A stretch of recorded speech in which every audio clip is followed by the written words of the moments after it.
মিলনের পরে যদি ডিম্বাণু নিষিক্ত হয় এবং তা জরায়ুতে সঠিকভাবে স্থাপিত হয় তাহলে গর্ভধারণ শুরু হয়। ইমপ্ল্যান্টেশন সফল হওয়ার কিছু প্রাথমিক লক্ষণ রয়েছে, যদিও এগুলো সব নারীর ক্ষেত্রেই একরকম নাও হতে পারে। ইমপ্ল্যান্টেশন সফল হওয়ার লক্ষণসমূহ: হালকা রক্তপাত বা স্পটিং। গর্ভরোপণের 6 থেকে 12 দিন পর হালকা গোলাপি বা বাদামি রঙের রক্তপাত হতে পারে।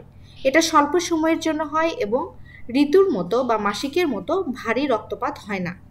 হালকা পেটে ব্যথা বা ক্র্যাম্পিং। অনেক সময় জরায়ুতে ডিম্বাণু বসার সময় হালকা ব্যথা বা টানটান অনুভূতি হতে পারে। ব্রেস্ট টেন্ডারনেস বা স্তন ব্যথা হওয়া।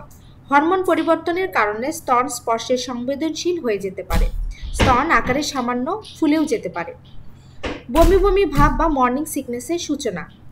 গর্ভধারণের ফলে হরমোন বাড়তে শুরু করে, যার কারণে নারীরা সকালে বমি বমি ভাব অনুভব করেন।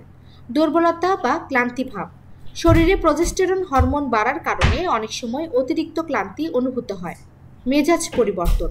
হরমোনের ওঠানামার কারণে মেজাজে হঠাৎ পরিবর্তন হতে পারে। কোনো কারণ ছাড়াই রেগে যাওয়া, মেজাজ খিটমিটে হওয়া, কান্না পাওয়া মতো অনুভূতি দেখা দিতে পারে। বাড়তি তাপমাত্রা বা বেজাল বডি টেম্পারেচার বৃদ্ধি পাওয়া।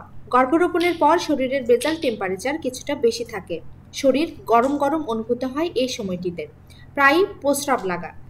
গর্ভাবস্থার প্রাথমিক অবস্থায় কিডনিতে রক্তপ্রবাহ বেড়ে যাওয়ার কারণে প্রস্রাবের পরিমাণ বেড়ে যায়। এ সময়ে ঘন ঘন প্রস্রাব লাগার অনুভূতি সৃষ্টি হয়।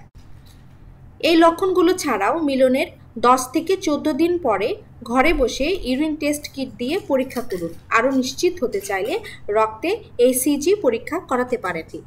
ধন্যবাদ সবাইকে।